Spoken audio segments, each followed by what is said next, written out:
Shattered Veil has elevated Black Ops 6 Zombies' storyline to new heights, and its ending cutscene has left me with a ton to talk about. Treyarch have really outdone themselves, and I'm quite pleased with the lore in this map. Things are definitely moving in the right direction. Things are not perfect, but I will examine them in future videos. As soon as I saw the ending cutscenes, I knew we'd have to break them down, so let's talk Dr. Panos, Janus Towers DLC 4, the Z-Rex, all of that and more in this video, so stay tuned until the very end. Don't miss anything.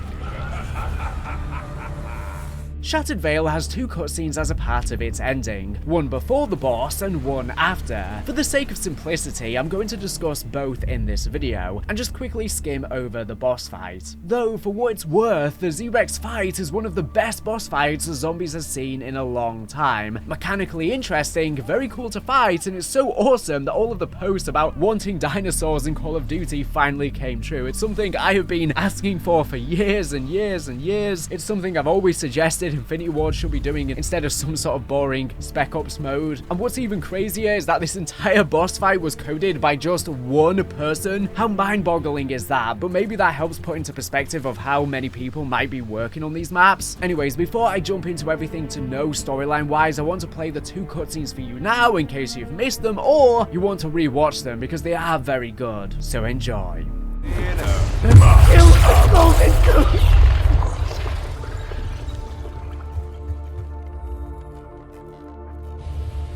Despite my warnings, you have empowered the artifact. Now, you are all in grave danger. But it is not too late. I beg you, think twice before giving it to I thought more than twice about what a fool I was to trust him. You did it! The Sentinel artifact is loaded with prima materia. Bring it to the mainframe chamber, quickly! Maxis' return is at hand!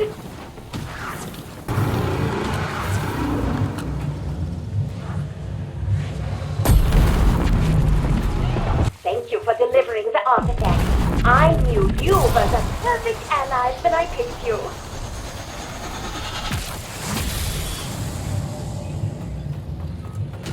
Thank you, my friends. This means so much to me. Therefore, it is awkward that you will not see the conclusion of my mission. I regret I could not tell you the whole truth. Please understand, a human has not been kind to me. But I wish you no harm. So I am sending you somewhere safe, where you cannot interfere with what comes next.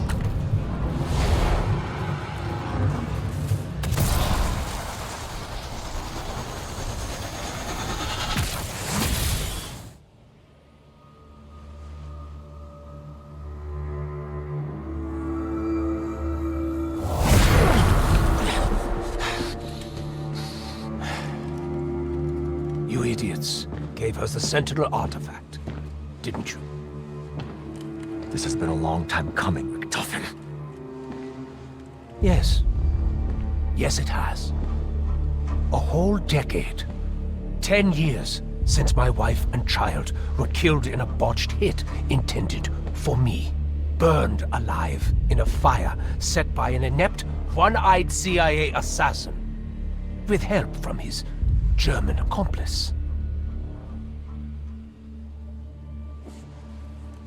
My God. Maxis and I. We killed your family. You knew. The whole time we were working for Requiem. You knew. It's why you were handpicked. Kept where I could see you. Kept under my thumb. At least Maxis proved useful. Everything I have done. Requiem, Project Janus, Sam, all of it, just to fix your murderous fuck-up and bring Mary and Samuel back from the dead.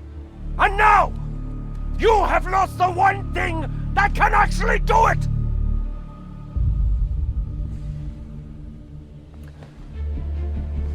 With this device, Josiah Shem accidentally shattered space-time. I used it as the basis for my technology to to access liminal spaces so we could feed the artifact. Now, you can either use that to get your petty revenge, or to get us the hell out of here.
Thank you, Major. Fuck you! Fair enough. We're not friends. We never will be. But we are running out of time. The ether reactors at Janus Towers must be close to melting down by now. Worse, I know what Sam really intends to do with the Sentinel artifact. She said she wants to bring back Maxis. No. Sam wants to be Maxis. To reconstitute and inhabit her body. She would have full control of the Dark Ether. Godlike power. She can still be stopped, but our window isn't long. So what's it going to be? I trusted you once, and look where that got me. I don't trust you at all. But a machine wearing Maxis' face. I'd die before I let that happen. Okay. You got a plan?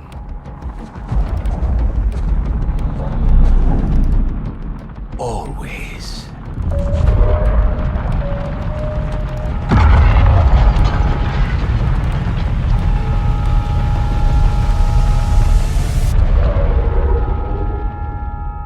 So before jumping into the lore, first I want to share my initial thoughts on the cutscenes. Like I said at the start, I think that the storyline is definitely heading in the right direction. And it's so glad for Richtofen to finally confirm, head on to Weaver, that he was the one who caused the death of his family. Something I feel has been dragged out for way too long, and it turns out Weaver never even knew the person he targeted for the assassination attempt given to him by Samantha was none other than Richtofen himself. He had no idea. I guess he just thought it was a blank person, although you would think that if he was targeting him, he would know what he looked like and would have been able to put that together on his own, so that part I don't quite understand. And I think some of Richtofen's dialogue here is so good. It's so good to see the old Richtofen slipping back into him. His anger, his courageousness, it's all coming back. And Nolan North is such a phenomenal actor, and he does such an amazing job portraying all of these different variations of Richtofen, and this one arguably is the most nuanced yet. However, I do have some critiques with how the cutscene plays out.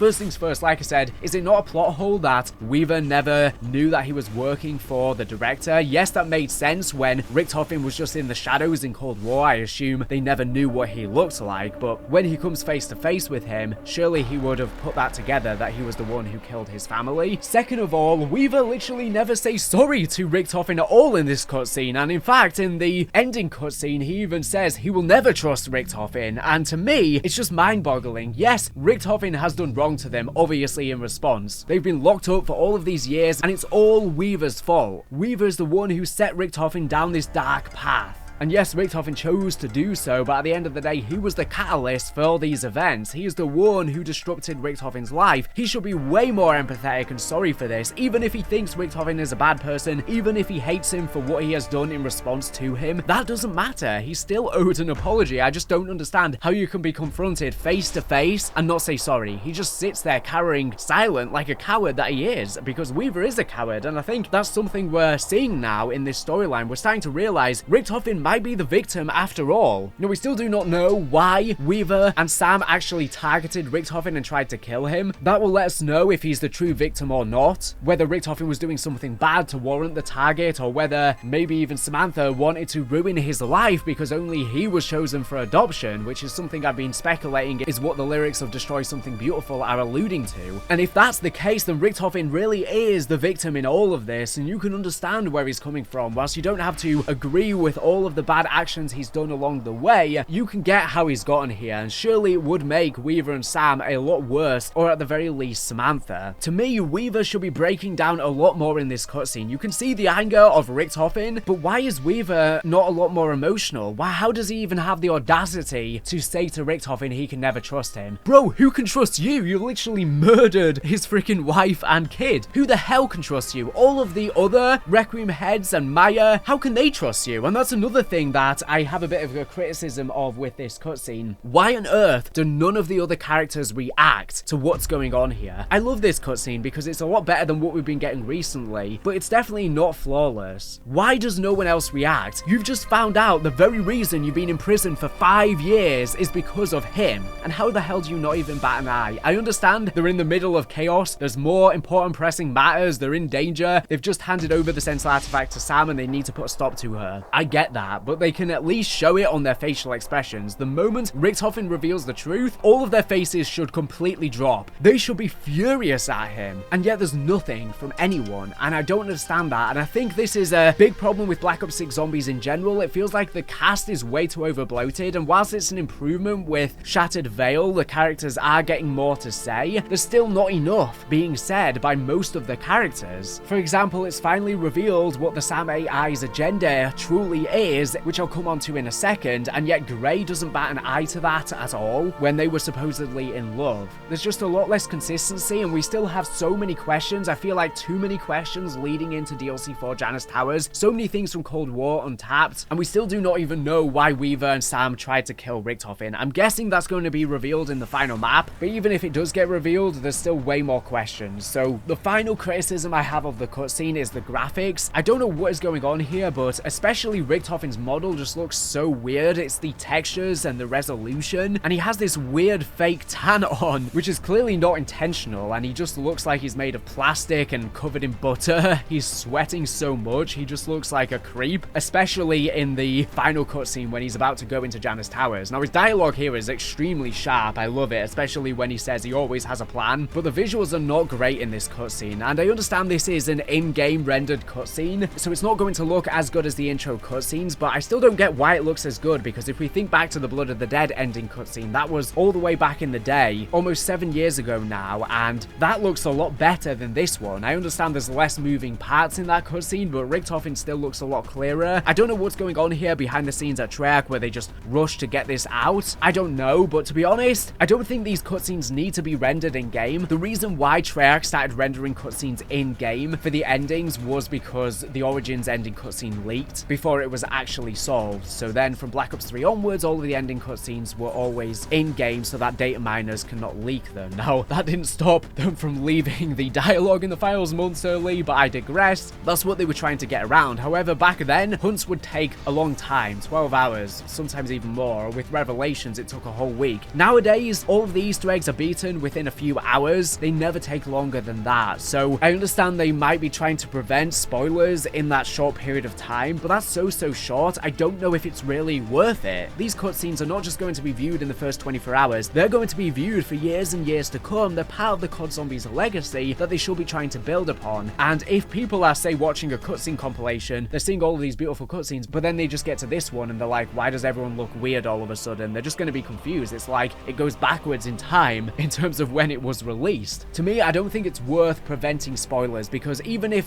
things do leak out, it's not going to give that much of a heads up when it's going to get beaten in a few hours anyways, and hopefully we can try our hardest to try and avoid those spoilers as long as it doesn't leak out before the Easter egg is actually live. You look at Modern Warfare Zombies, for example, all of those missions got beautiful CGI cutscenes, and I understand that these were all just in rooms with just a couple characters for most of them. Apart from the Ava hallucination, there wasn't many moving parts in most of these cutscenes, so it makes sense they were probably easier to do, not just technically speaking, but probably budget-wise. And with these missions, you know, they would be completed within an hour. So they were not concerned with someone data mining the file within an hour, but the Easter eggs are being beaten in a few hours. It's not really that much longer, so you can get what I'm saying. I personally think that Treyarch should stop doing the in-game cutscenes, and they should start doing CGI cutscenes like they did in Modern Warfare Zombies for all of them, because they're beautiful. They have the tech now. All of the cutscenes look phenomenal when they are pre-rendered, and personally, I think it would benefit these cutscenes more. You would get more nuance on Richtofen's face, for example, and you would be more connected with these characters if it feels more real, as opposed to PS3 graphics. And I think the reason why the cutscene looks so weird is mainly because of the lighting. Especially in the final one, the lighting is just completely off. Just look how static and zero depth it looks. It's weird in both of them, but especially when they're outside, it just looks so off.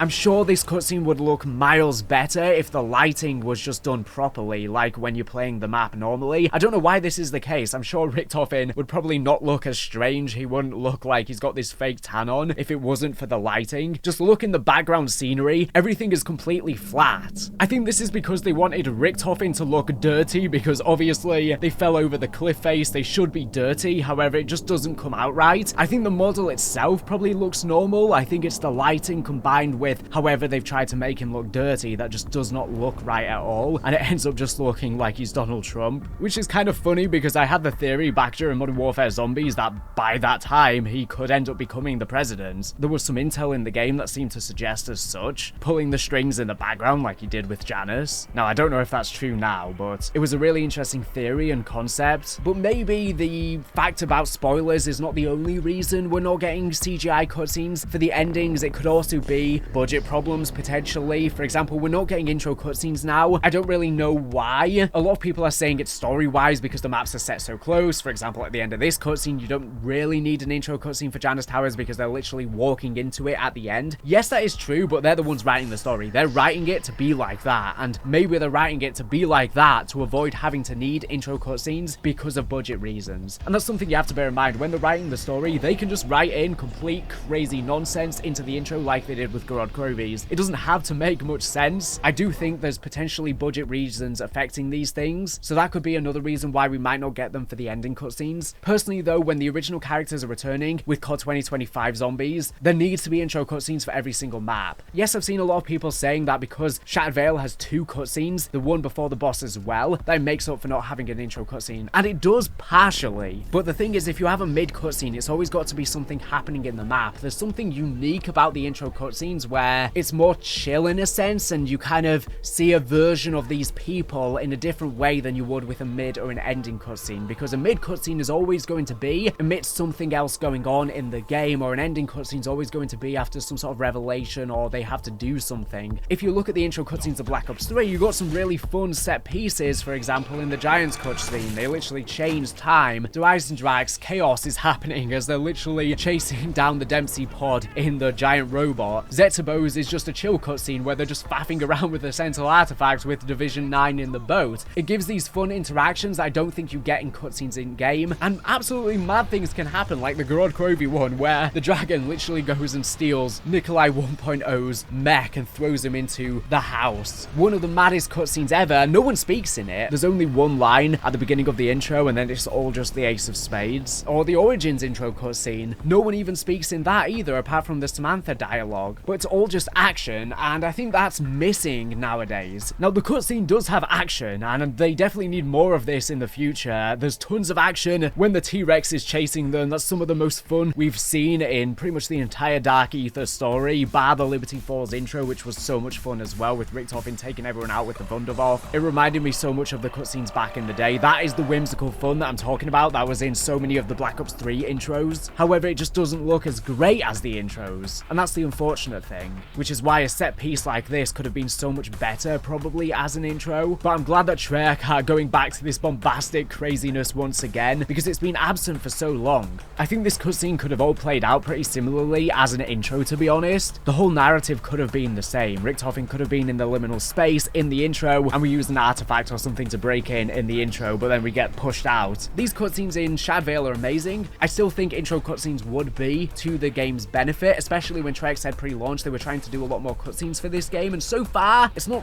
really been true. There's been more in the actual Easter egg, but it's not been a crazy amount more than we are used to, especially when we're not getting intro cutscenes. But that's just my opinion. I still like these cutscenes, don't get me wrong, but nothing's perfect, so I just wanted to get my critiques out of the way first. This is definitely a push in the right direction. I'm expecting no intro cutscene again for Janus Towers, and then a crazy climactic finale after Sam and or Richtofen probably get what they want. The Shadowsmiths we know are on the precipice, and the original characters are going to return. So there's a lot of set pieces that Treyarch need to get right with this ending cutscene, a lot of moving things. I'm just hoping they take the feedback on board for COD 2025 and we get intros and endings for every single map. I'm hoping that they get a better budget for COD 2025 where they're not having to make 2 zombies games at once, and also with the original characters back, I'm hoping that Activision has more faith that they need to make sure we are connecting with these people and these characters better than we are with the current cast. They have so much history that they need to get that right, and intros are a must. But let's dive into everything we've learned from this cutscene now.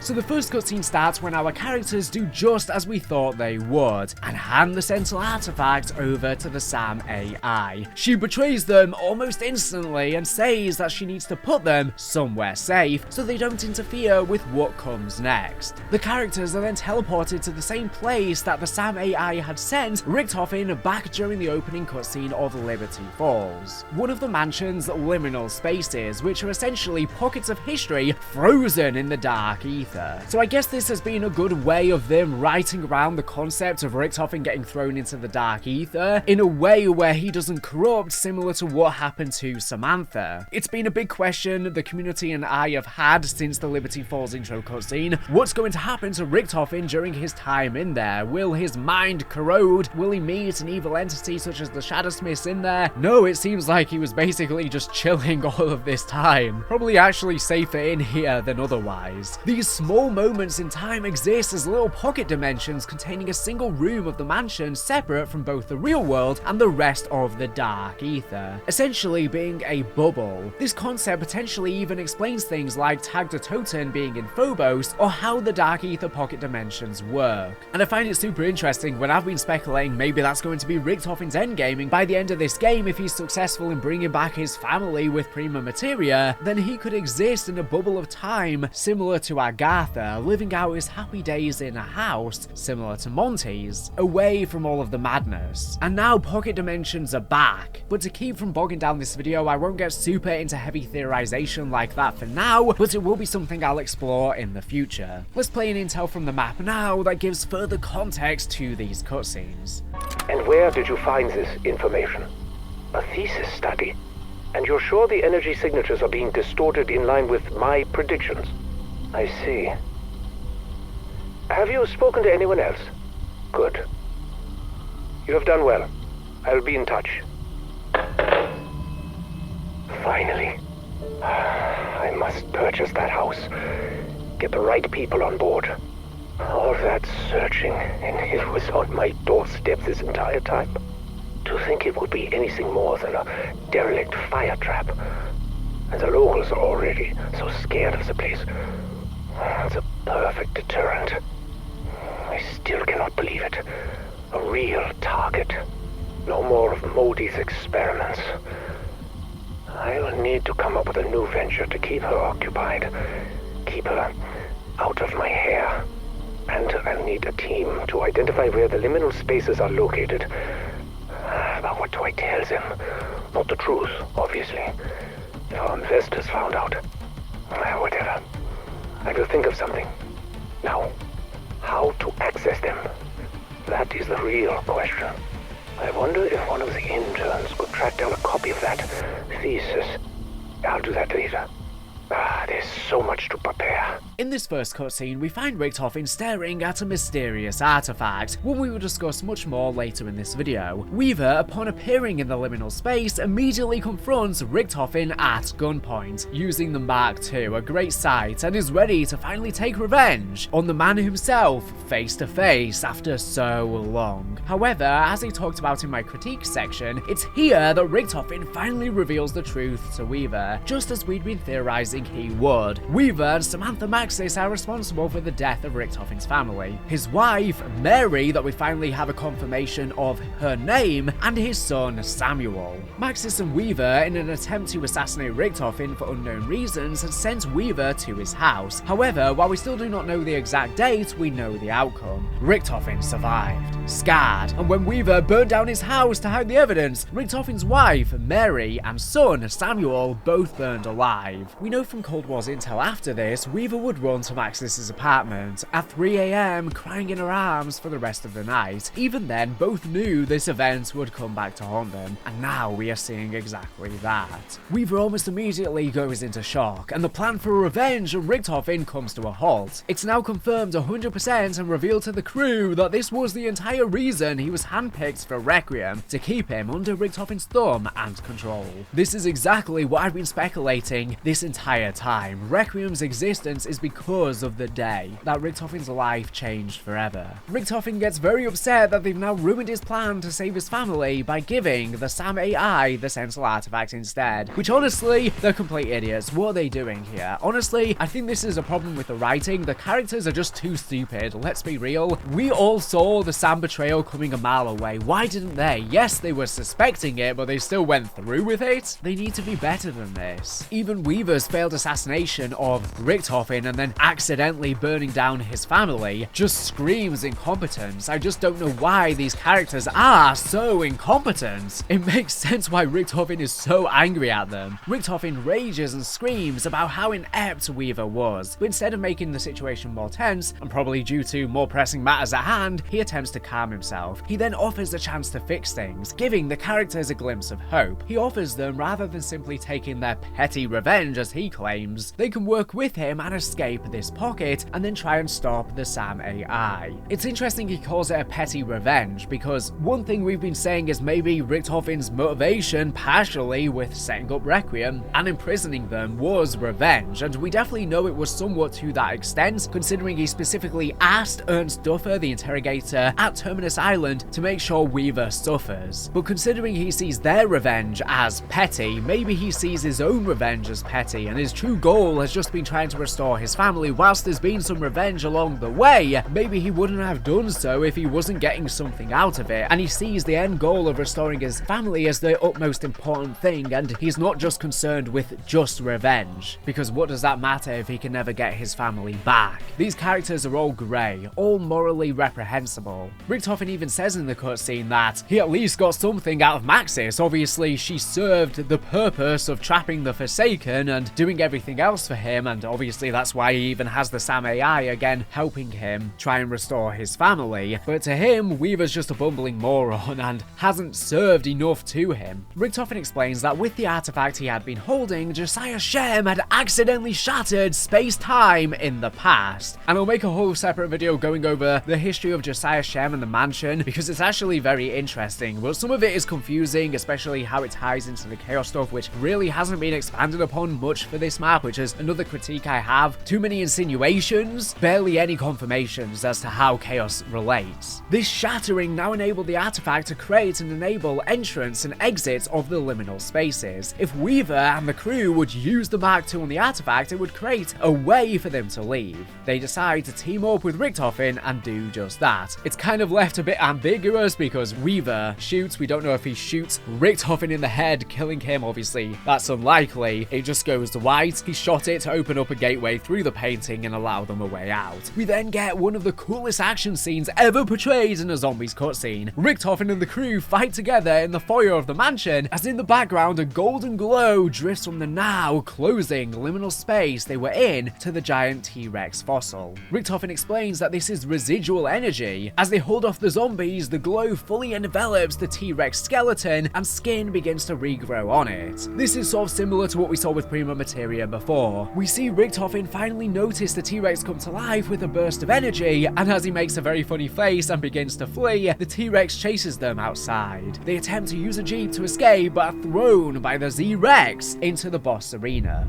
beginning the fight, where Richtofen stands on a higher ledge and shoots down, occasionally throwing you items to help. It is a shame, this would have been a perfect moment for him to get involved right there in the action. It would have been cool for us to unlock him as an operator here. I'm just praying, fingers crossed, he's playable on Janus Towers. I mean, he's literally running into the map. He's in fact the first character heading towards Janus Towers. However, I'm suspecting he's not going to be playable. I really hope he is, but Trek have missed so many opportunities already to make him playable, and he's been sidelined as a character throughout. It makes so much sense for him to be playable on the next map, but then again, we have so many characters now. We have Peck, Ravenov that are not playable when I feel like they should be, and they've given them excuses which I don't think are good enough for why they can't be. And we have Strauss on the exfil with Raptor 1 that's just so weird, it doesn't make any sense. So I wouldn't be surprised if he just acts as comms on Janus Towers, but he really needs to be playable. Maybe for completing the Easter egg, or maybe even a super Easter egg in a later season, he should be playable. I know we're going to get Richtofen playable in COD 2025 with the original crew back, but as far as we're aware, that's going to be a new set, a new version of these characters. I really want to play with this Richtofen, and seeing him in these cutscenes makes me so excited and pumped, and I want to be able to hear what he would be like speaking to us in-game as a playable character. But like I say, most of the crew have not been speaking enough, so if they then throw Richtofen in the mix, that's going to make things even more overcrowded, but he's who everyone wants to see, so why not? This is a different version of Richtofen, and I think getting a different version again with COD 2025 won't fill that void that this Richtofen leaves for us, because he's been in the storyline now for over 4 years, because he was in the background of Cold War, just not speaking to us. So whilst he's been around technically for a while, we know so little about him, and even from the intel we've been getting from all of the maps so far, it's not been enough. Yes, this map fleshes out a lot more because we get so many intel from him that I'll explore further in the future, but I really think we need to get to understand him more on a personal level.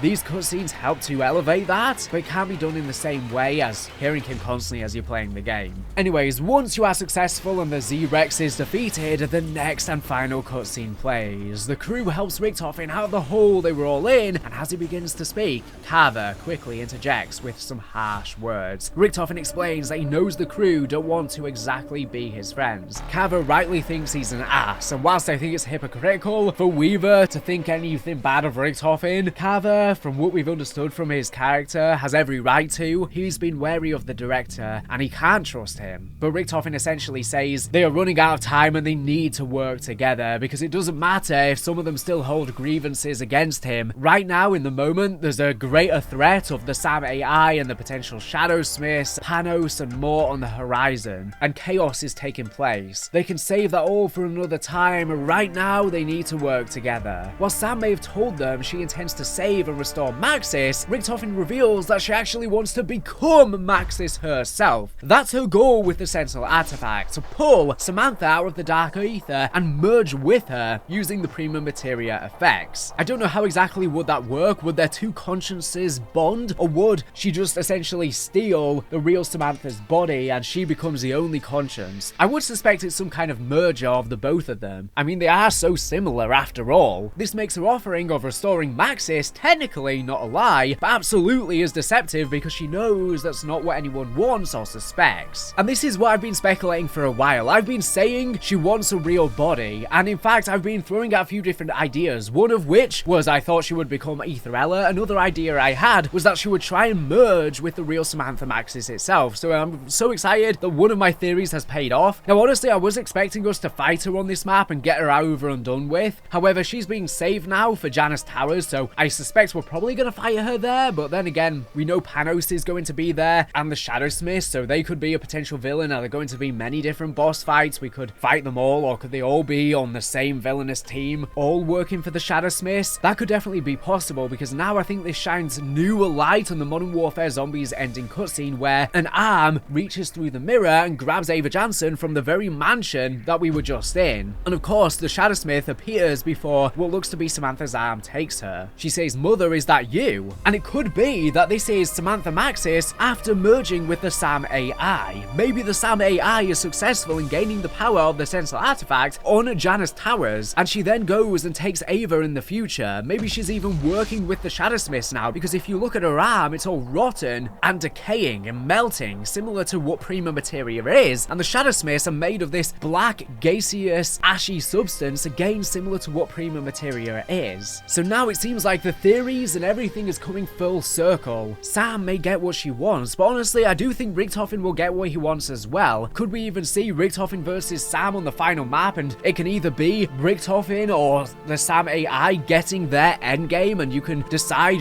whichever one gets it? I'm not exactly sure. Or is there potentially some way that both can get their ending? Potentially both could use the Sentinel artifact, but maybe it has dire consequences for both of them. If the Sam AI merges with the real Samantha, whatever Samantha that becomes could be some sort of weird corrupted mutant, again maybe working for the Shadowsmiths, and that cannot be good for her or the universe. Maybe even Samantha Maxis might even be working for the Shadowsmiths pre her merging with her, if I'm right about this theory. Richtofen even says that if the Sam AI merges with the real Sam, that she will have essentially the infinite power of the Dark Ether, because Samantha Maxis could potentially be an Archon now, and that's very much true. But I do think Richtofen will also restore his family. I mean, we've never gotten a happy end for him. He always has the most tragic fate. Just from a basic storytelling perspective, you would think they would do something different this time. So maybe they both get what they want, but both could have bad consequences. If Richtofen restores his family, he might not like the family he pulls out. They could potentially be corrupted by prima materia / the Dark Ether, or even the Shadowsmiths. Samuel's soul could have bonded with Mr. Peaks, for example. Maybe even Richtofen pulling his family back to life in some sort of bubble dimension could actually be the reason the original characters end up returning, or the Shadowsmiths are freed. This could all be messing with space-time just as Josiah Shem did, weakening the Dark Ether so much so and fragmenting it, that all hell breaks loose, and the reality starts to break down, so much so that somehow old things from the ether start creeping back that should not exist, and the original characters' souls, their essence is summoned to defend against the Shadowsmiths. Now, I've been saying for a while now that Sam wants to feel alive. That's what she talked about on the Tomb's intel with Richtofen, about who is truly alive, while she thought Richtofen was just concerning himself with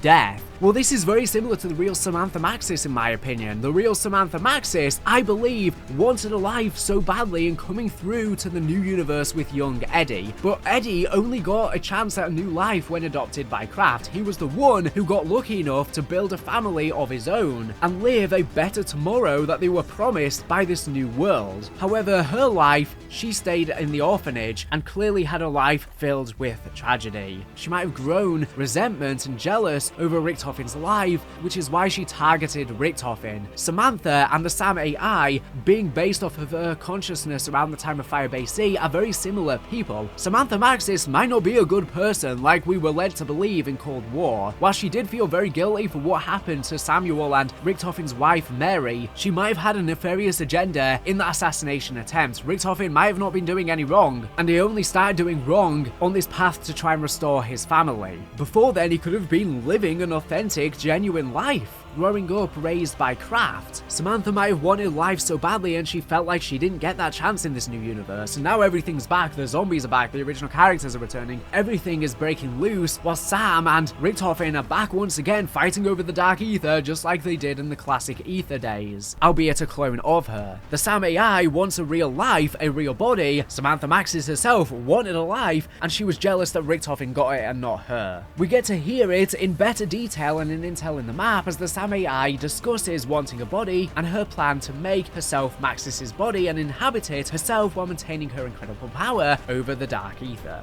Good evening, Edward. May I speak with you? Not now, Sam. I'm busy. You're always busy, Eddie. If not now, when? What do you want? I do not know what your intentions are regarding our prima materia research, but I would like to, throw my hat in the ring. You do not possess a hat, Sam.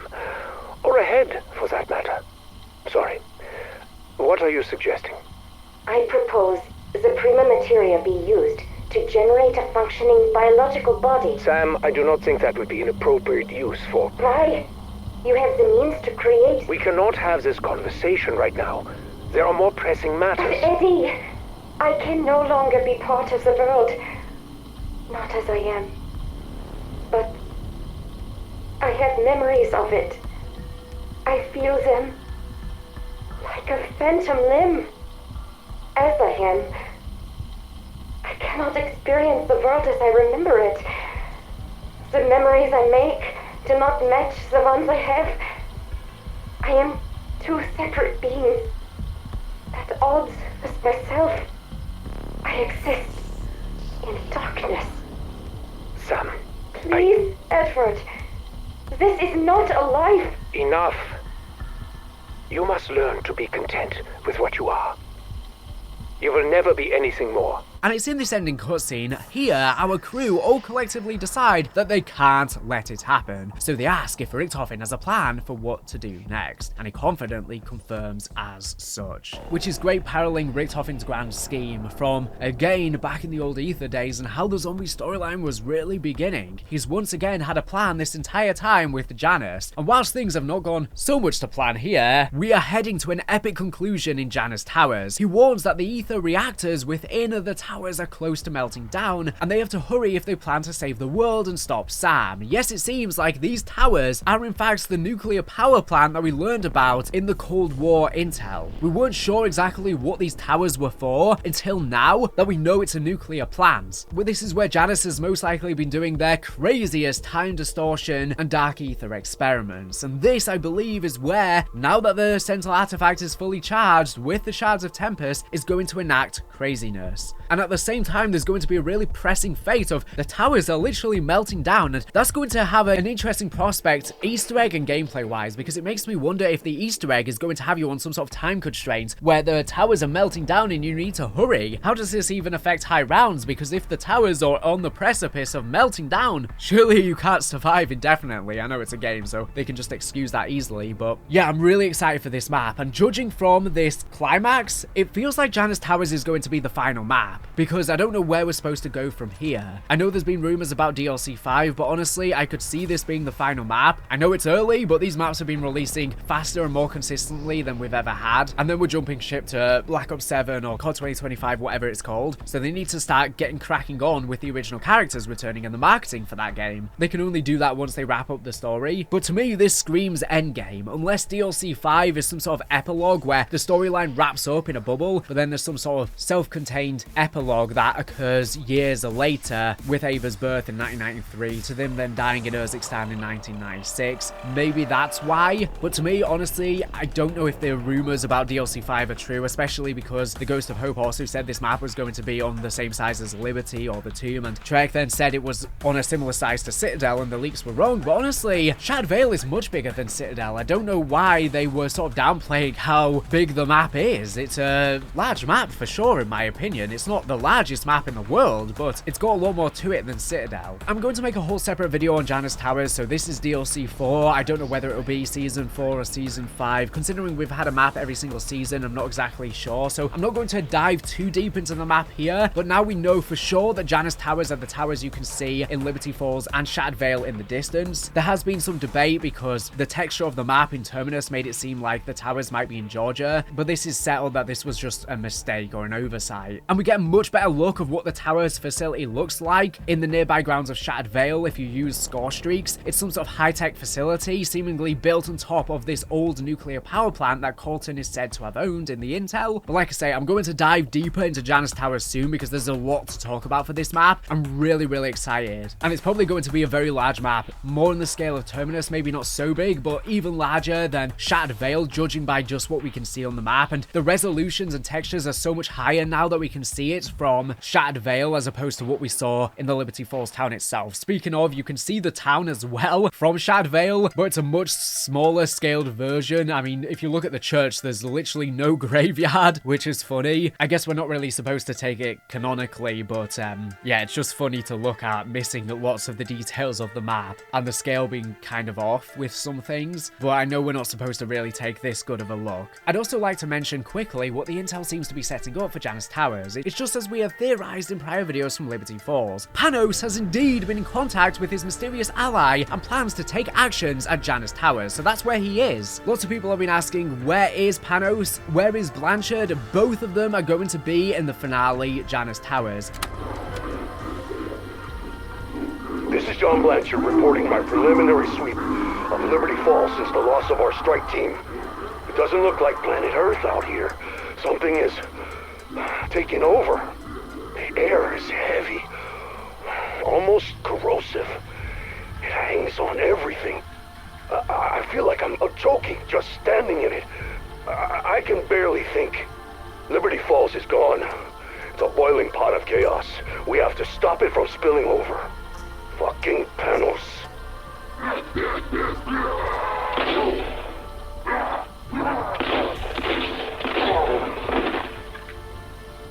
What the hell did he do to my team? And who the fuck was he talking to?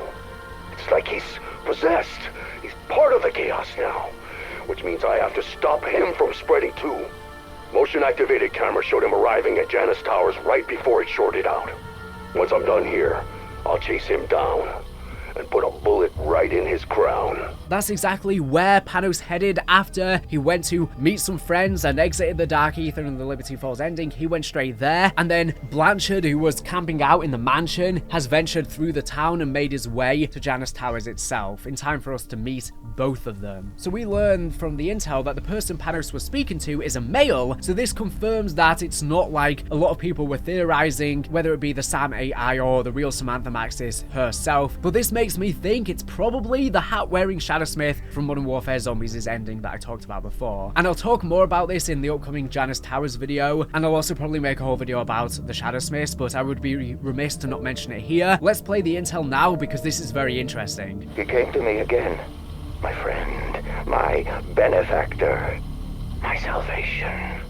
Time is strange in this place. A moment ago, I was in the church. A moment ago, he was here with me. In another moment? Who knows? Like the director, he came with promises. Power, forbidden knowledge, a reckoning for my enemies. But unlike the director, his mastery of the Dark Ether is real. And what's more, he promised me a way out. When I return to the world, I will be his agent. The future he speaks of, the one we will fashion together. I can hardly wait. In only a moment, we begin. To me, this intel screams the Shadow Man. I mean, obviously, the Shadowsmiths visually are very similar to the Shadow Man, who should not exist because he was in the summoning key when it was destroyed, unless anything happened before that cutscene we weren't privy to. But this is exactly the Shadow Man's MO, posing as the benefactor, just like he did before, guiding Panos with some sort of fake precedent to actually help them be freed. Now, I don't think the Shadowsmiths are the Shadow Man directly, just because it's plural, there are many of them. However, I think they have some sort of relation to the Shadow Man and or Dr. Monty, or potentially even the first one. I just don't really know how. I don't think it's them directly, maybe it's splinters or mutations of them, or maybe even the Monty and the Shadow Man were Shadowsmiths. I'm not exactly sure, I'll talk about this more in the future. Trek are definitely trying to make us draw these parallels though. If they are just a completely new villain as they've been described as a warden by Tom Henderson, then I think they are intentionally being designed to mirror Monty and the Shadow Man, or maybe even have a direct connection with them. Trek want us to be thinking of the Shadow Man when we think of the Shadowsmiths, not just visually, but MO-wise. And they're going to be the reason the original characters return, and they want to restore the multiverse, which would be totally in line with what the Shadow Man and Monty wanted. They were the ones who perpetuated the cycle in their endless Great War. And the parallels to the Shadow Man are especially interesting when the LTG looks so similar to the dark mechanism made by the Warden under instruction of the Shadow Man when he was tricking him on Alcatraz. And the Shadowsmiths have probably been setting all of these events over the years in motion to restore that multiverse, and the fact they want to restore the multiverse probably means they were there since before the collapse of the multiverse in Tagda Toten, and are probably some of the oldest entities, old ones in there. So yeah, I was right that they would start to be mentioned on this map, but they haven't really been properly set up as the villain yet. They're kind of just alluding to what Panos is up to. He's probably working for them on Janus Towers, and will probably be the reason they get freed, but honestly the Sam AI might end up working with them as well, or even the real Samantha. Maybe we could even hear from the real Samantha on Janus Towers if this is the goal that the Sam AI has to achieve her and merge with her, and they could even fight against each other. Or do they even want the same goal? Who knows? Obviously, Julie Nathanson, Samantha's voice actor, has been replaced, but I think the new actor is actually doing a great job. It wasn't so great initially because she was just redoing Julie's lines, but now she's doing lines of her own. Her character is growing so much, and there's so much nuance to the fact she's an artificial intelligence. Samantha's not been replaced by AI. This is a different actor, and I think she's doing a good role in differentiating it from the real Samantha Maxis. She's doing a good job, you have to admit it. Even if you're not happy that Julie has been replaced, which I'm not and most of you are not, you can see the new voice actor is trying. They are growing. With every map, her dialogue's getting better, and her acting is getting better and having so much flair and nuance, and hopefully that continues to grow in Janus Towers, where she's probably going to be the main threat. But I'm not sure if we'll hear from the real Samantha just because Julie is gone. Maybe if Julie does ever return at some point, then they can have her voicing the real Sam and the new actor voicing the AI. It's funny as well because Weaver says he would never have an AI taking over Samantha's body, a robot taking over, which is what's happening right now in the video games and movie and TV industry, and it's seemingly why Julie quit, because there was probably some terms in her contract about using her likeness as AI. I doubt Activision said, we're going to replace you with AI, but they probably could if they wanted to. I don't think they would right now just because they would get so much backlash, and it's not happened with her replacement, but it was probably something that they would be allowed to do legally in the contract, which is why she left out of protest. But that's all speculation. We don't actually know apart from rumors, so take it with a grain of salt unless we hear directly from her. I'd also like to briefly discuss the device of Shems that Richtofen had.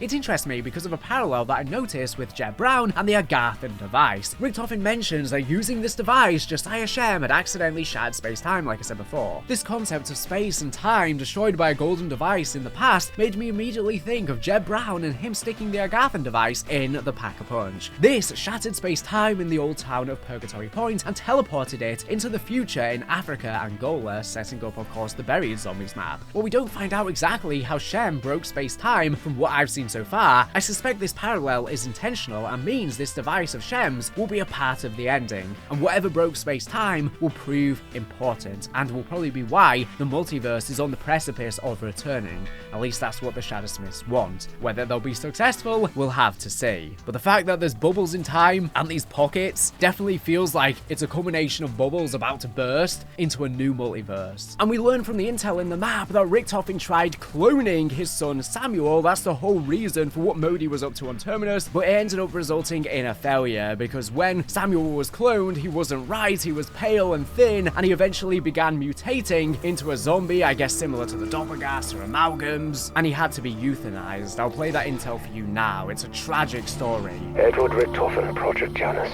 Cloning Clinical Study Report. Addendum, December 23rd, 1987. Not now, not soon. Do not look at me with those big brown eyes. You cannot possibly know how I feel.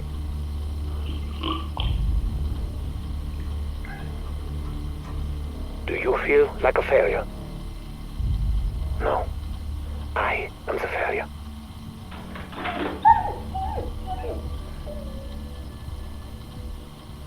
When my son died, I was not there. I did not see the body. When Modi told me the new clone experiment had been successful, I was eager to see him for myself. That was foolish of me.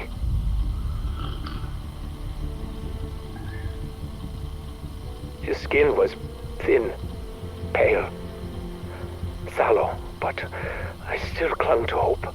But this fragile vessel soon became a mere shadow of the boy. The soul I had hoped for, but still I needed to be with him, the way I was not there for Sammy. Over the coming weeks, every visit to the nursery brought more pain for both of us. His blood vessels began hemorrhaging. His muscles and tissue were rupturing. After 14 days, he was no longer even recognizable as human.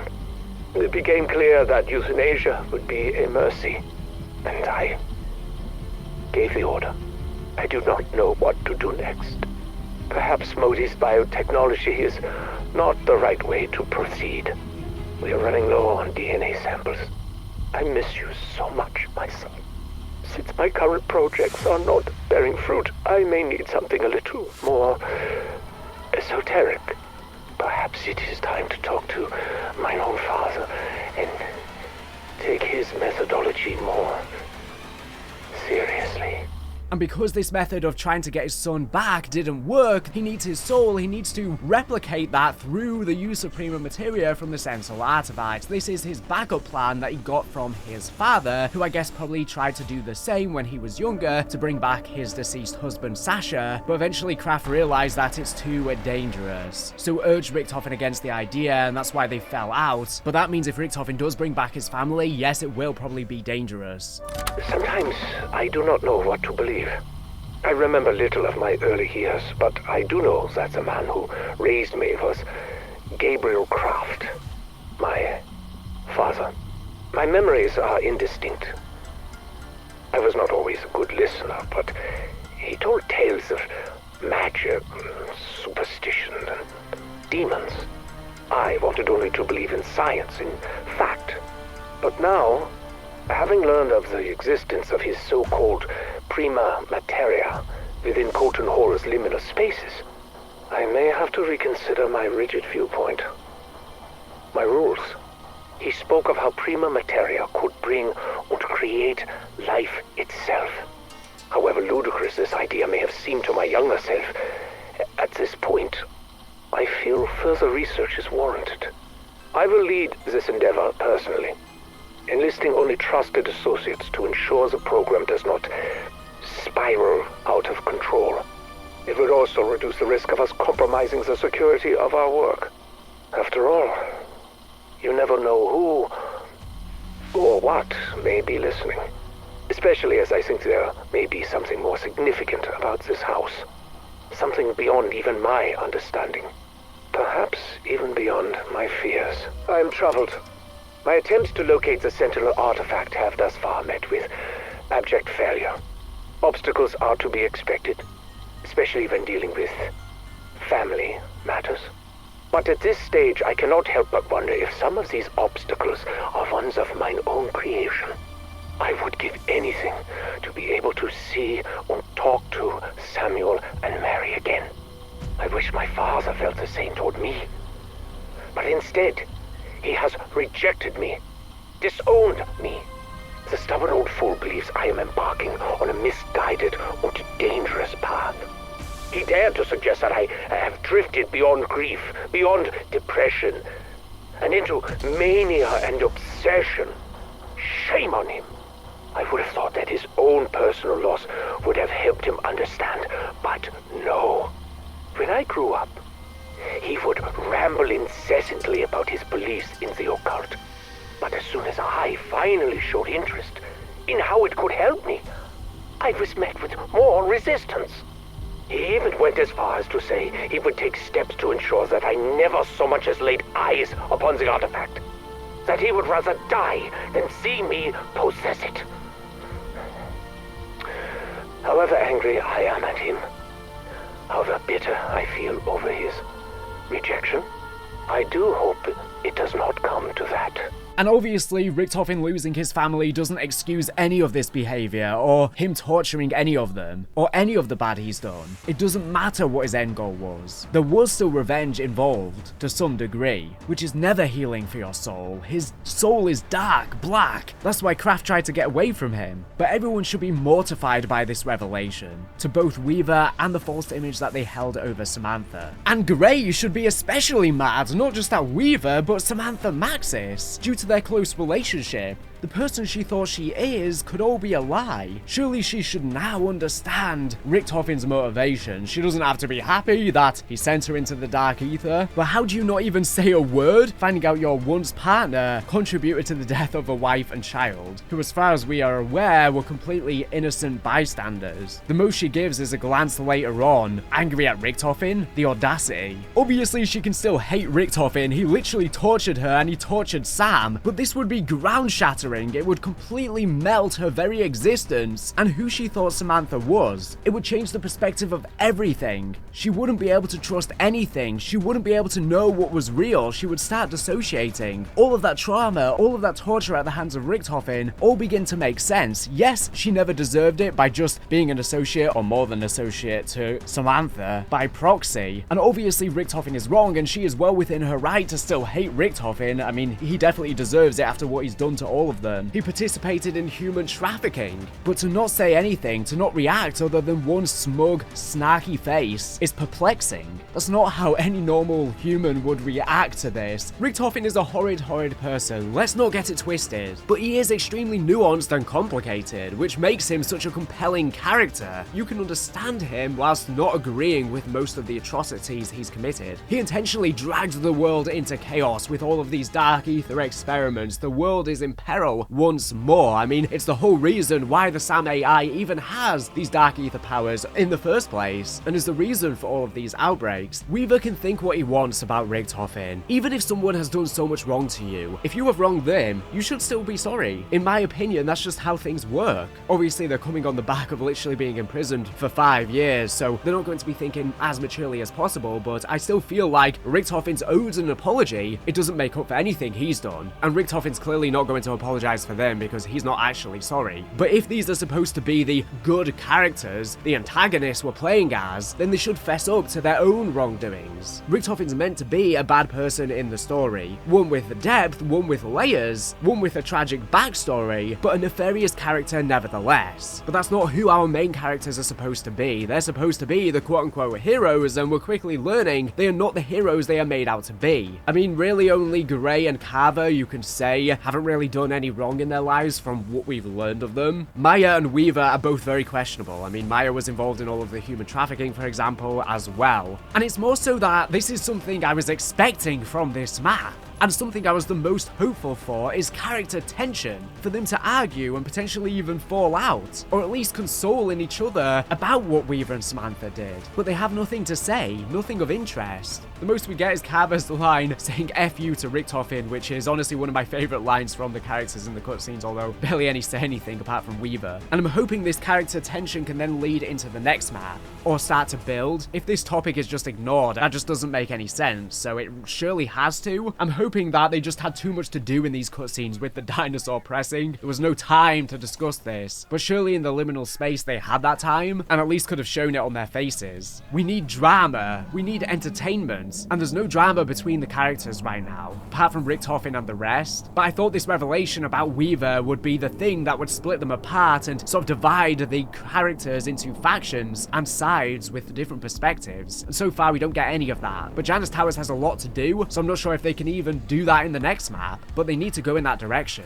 And the fact that we now know that the SAM AI kept Richtofen safe in the liminal space and she wasn't out to destroy him, then this seems to suggest the lyrics of Destroy Something Beautiful are indeed from the perspective of the real Samantha Maxis, because when I did my lyric breakdown video, I said some of it could or couldn't be about the SAM AI / Samantha, of course, because they share memories, they're very much intertwined. So we thought maybe Destroy Something Beautiful could have been either about Samantha Maxis destroying Richtofen's life, or about the SAM AI teleporting him into the dark ether. But now we know he was actually just kept safe and he wasn't in the proper dark ether realm. The song has to be about real Samantha. I just really hope at some point they confirm why they carried out the hit on Richtofen, because without that information, nothing really matters. We cannot interpret who's the real bad ones in this situation. There's no way of knowing for sure, and I think that's been a big problem with Black Ops 6 in general, so there's a lot of background story that's not being explicitly stated, which makes it so hard when it comes to character analysis and deciding whether you agree or disagree with people's actions when you don't even know the motivations to begin with. This is something that needs to be explored in Janus Towers. You would think, right after all of the other characters find out this information, that is going to be surely the first thing they ask Weaver on the next map. Why did you do this? And if he doesn't have anything to say, to me that's just not great writing. This can create character tension, which is when storytelling is at its best. You need to have disagreements, you need to have arguments, you need to have tension. This is the perfect opportunity to do that. Ask Weaver why they did what they did. Now, Weaver might not even know, because even if Samantha did target him intentionally, intentionally and it wasn't just given by, some random CIA agent, he probably wouldn't even know because he was just given the order by Samantha. It's really only the real Samantha that will know, and we don't know if we're ever even going to hear from her again aside from just the AI. The AI having Samantha's memories would probably know as well, so maybe she also could reveal it to us, as opposed to Weaver himself. Regardless, this is surely going to be a question that comes up next, and it's something that really needs to be answered ASAP. It's been the big question we've been asking for years now. Without it, the event of that day means nothing if we can't say why it happened to begin with. We can't critique anyone in the event apart from Weaver being sloppy in his cover-up, unintentionally killing his family. Personally though, I think it would be better if Samantha was the reason for targeting him, and it was personal, because if they were just given a random order by a random CIA operator, it removes any guilt and it removes any blame from them apart from Weaver botching the hit, and then the narrative becomes boring. It's a lot more interesting when it's personal, especially because Samantha would surely have the memories of the ether. As the Citadel Day more, GK Intel seems to supply that Richtofen at least had some of his memories from the ether story back then when he was a kid, so Samantha surely would have had them too before the amnesia on Firebase C, meaning it would be likely that there would be a personal connection. And that makes for a much more compelling narrative in my opinion, because the chances of her being involved in a random hit on Richtofen, not knowing who he was or what he was doing, and just being in the wrong place at the wrong time is just way too coincidental when they were separated at birth. The chances of them finding each other again in this horrible fashion are just next to none, unless she had personal ties. And it would make her character a lot more nuanced, just as Richtofen is. Samantha was very distraught in the intel talking about this day, and she was very guilty for contributing to their deaths, even though it was more Weaver's fault, you could argue, considering he botched the hit, but she might have given the command. She obviously never intended to destroy his family, just destroy Richtofen, maybe, and she promised to keep Samuel safe, which would imply that she had spoken to him or had a personal connection with him and or his family. Potentially that's where she even learned that Richtofen was in the house. She could have communicated with Samuel telepathically and he said he was with his mother, and she didn't realize that they were still within the house, stupidly sent Weaver in to do the deed, and it all went wrong. Maybe Richtofen was asleep whilst this was happening, as the side Easter egg in Shattered Veil seems to imply. Whilst Mary and Samuel were in another room, maybe upstairs or something like that, he was woken up by Weaver in the night, fought him off, managed to survive. He got away, but then Weaver burnt down the house. He didn't know his family were still in the house. I mean, surely Richtofen would, but maybe he was too badly injured to do anything at that point. And I think Richtofen, when interrogating her in Block 8, convinced her she was a good soul and had to sacrifice her life in order to prove it. Richtofen might have revealed himself face to face with her just before she sacrificed herself for the very first time, so she could confront head on what he did to his family directly to him. And that guilt could be why she felt she had to go, and she was gaslit into it by Richtofen. If the Sam AI is clearly not good and is desperate for life at the expense of others, then what does that say about the real Samantha Maxis that she's based on? She's willing to strip life from the real Samantha despite them sharing so much in common and their memories. She should be the person she is most empathetic with, and yet she's not. That shows how selfish she is. Samantha too wanted a life, a fresh start in the new universe, and only Richtofen got that. She stripped that away from him. And if the Sam AI is anything to go on, it very well may have been intentional to destroy something beautiful.